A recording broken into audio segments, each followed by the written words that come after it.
Assalamualaikum warahmatullahi wabarakatuh. Halo Sobat Misteri Sunyi Mencekam. Kembali kami hadir bersama Anda. Tentunya seperti biasa, kami akan menyuguhkan cerita-cerita misteri yang menarik untuk Anda simak.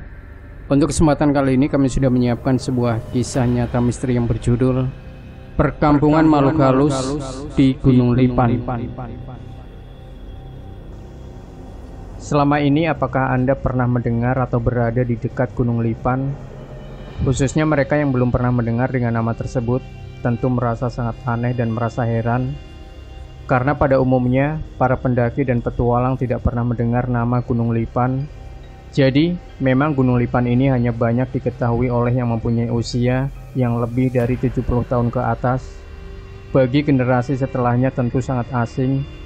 Hanya tersisa cerita saja tentang lokasi Gunung Lipan, hutan Bambangan, dan tentang asal nama Gunung Lipan tersebut. Seandainya Anda bisa melakukan perjalanan Samarinda Balikpapan, maka Anda pasti melewati Gunung Lipan, tepatnya di pinggir Sungai Mahakam, dan terdapat restoran Lipan Hills di sana dengan tanjakan yang berkelok-kelok. Akan tetapi tahukah Anda bahwa Gunung Lipan sebenarnya adalah sebuah perkampungan yang dihuni oleh makhluk halus yang kebanyakan bertubuh kerdil, dan pada celah gunung tersebut terdapat sebuah air terjun yang menurut cerita sangat segar jika diminum dan dimandikan pada tubuh. Sesekali kita juga menjumpai binatang dengan sebutan lipan dengan ukuran 50 cm dan lebar tubuhnya hampir sama dengan daun kelapa, seperti yang diceritakan oleh Pak Hasan, yang seorang warga asli dari daerah Gunung Lipan yang saat ini telah menjadi perkampungan ramai oleh penduduk. Menurut ceritanya, pada kala itu dia sedang pergi ke hutan untuk mencari rotan, dan pada saat melewati air terjun, tidak tahu dari mana asalnya, dia melihat seorang putri yang sedang terbang dan turun perlahan di sebuah batu dekat air terjun tersebut. Kemudian sang putri pun melepas selendang dan baju luarnya yang berwarna hijau gemerlap, dan sang putri pun mandi di air terjun tersebut. Tapi di sisi lain, ternyata selendang dan baju luar sang putri tadi dijaga oleh puluhan lipan dengan ukuran cukup besar dan berwarna coklat kehitam-hitaman. Saya ingat pada hari itu adalah hari Kamis dan waktu itu sedang hujan gerimis. Kemudian saya berteduh di bawah pohon bambu.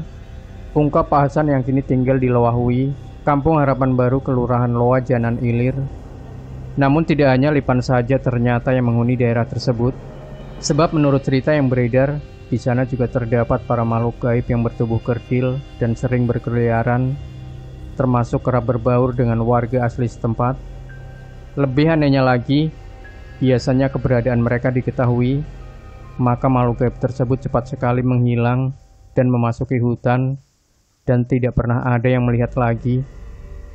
Masyarakat yang pernah bertemu dengan orang gaib tersebut biasanya berasal dari perkampungan yang ada di hutan Gunung Sambangan yang tidak begitu jauh dari Gunung Lipan. Konon, kehidupan makhluk gaib tersebut juga tidak jauh berbeda dengan manusia. Menurut sejumlah pengakuan, bahwa sang makhluk gaib juga berkeluarga, ada suami istri dan anak-anak. Makhluk tersebut terkadang tidak tahan terlalu lama berbaur dengan manusia, dan mereka kerap kepanasan, apalagi di rumah manusia terdapat kitab suci Al-Quran. Namun pada dasarnya mereka tidak pernah mengganggu, bahkan mereka sering memberi bermacam-macam hadiah. Apabila mereka memberi kita batu-batu itu, bisa menjadi batu berharga seperti berlian.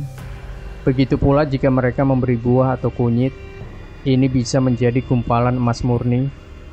Dahulu kala ada beberapa anggota masyarakat yang mencoba memasuki kawasan Gunung Bambangan. Namun apapun yang mereka lakukan tidak pernah berhasil menemui orang-orang kerdil gaib tersebut. Pertemuan bisa saja terjadi jika orang-orang gaib tersebut menghendakinya. Seorang kepala kampung Harapan Baru yang pernah menceritakan pengalaman gaibnya, dan kemudian kepala kampung tersebut mengatakan bahwa suatu hari dia pernah diundang pada acara pernikahan oleh salah satu keluarga di Gunung Lipan. Undangan tersebut agak terkesan mendadak, soalnya ketika dia baru saja pulang dari kota Samarinda, di tengah jalan dia dicegat atau dihadang dan langsung digiring menuju upacara pesta perkawinan. Sebagai seorang kepala kampung, tentunya dia mengenal seluruh warga kampungnya. Tapi kenapa pada saat itu Dia yang semula belum pernah melihat atau mengenal orang yang mengundangnya, tiba-tiba saja dia merasa seperti sudah akrab dan kenal lama dengan keluarga sang pengundang tersebut. Usai pesta tersebut, kepala kampung kemudian diantar pulang sampai di pinggir jalan besar yang menuju rumahnya tersebut. Sesampainya di rumah, lanjut kepala kampung, dia baru tersadar dengan peristiwa yang baru saja dia alami. Dengan rasa penasaran tinggi, dia membawa beberapa warganya untuk kembali ke tempat pesta perkawinan tersebut. Namun sayang, ketika mereka sampai di tempat, di mana menurut kepala kampung tersebut diantar oleh tuan rumah pesta, yaitu di pinggir jalan besar tersebut. Kini kepala kampung tidak tahu di mana jalan besar dan jalan kecil yang tidak jauh dari rumahnya. Mereka hanya disuguhi pemandangan berupa hutan dan semak belukar. Dan anehnya lagi, kepala kampung tersebut dan beberapa warganya mencium harumnya aroma masakan di sekeliling mereka. Setelah beberapa detik menikmati aroma tersebut, mereka dikagetkan dengan datangnya puluhan, bahkan ratusan lipan dengan ukuran lumayan besar dan mengelilingi mereka. Perasaan aneh bercampur takut. Akhirnya kepala kampung dan lainnya memutuskan untuk pergi dan pulang ke rumah masing-masing.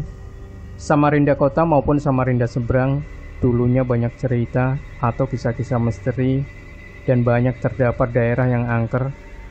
Tapi hingga kini misteri tersebut tidak penuh terpecahkan keberadaannya.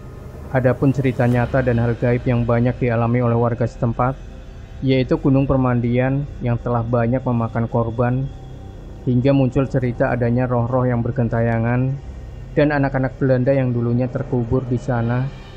Sebenarnya masih banyak lagi cerita atau hal-hal yang mistis lainnya dan mengenai sejarah Gunung Lipan di Samarinda ini. Tapi anehnya seolah tidak dihiraukan lagi dan pesatnya kehidupan umat manusia, sehingga misteri dan sejarah terjadinya Gunung Lipan dan lainnya hanya tinggal kenangan, dan tidak banyak yang dapat menceritakan kembali secara terperinci mengenai sejarah tersebut.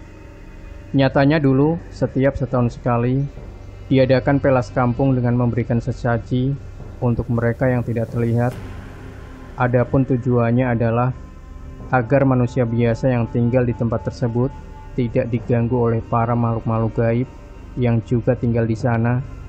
Meskipun demikian, sudah sepatutnya para generasi muda untuk lebih mengenal dan memahami sejarah tentang asal-usul tempat ataupun nama tempat. Demikian Sobat Misteri Sunyi Mencekam, tinggalkan komentar Anda, like, share video ini, subscribe channel Sunyi Mencekam, dan kembali nantikan cerita-cerita misteri terbaru dari kami. Wassalamualaikum warahmatullahi wabarakatuh.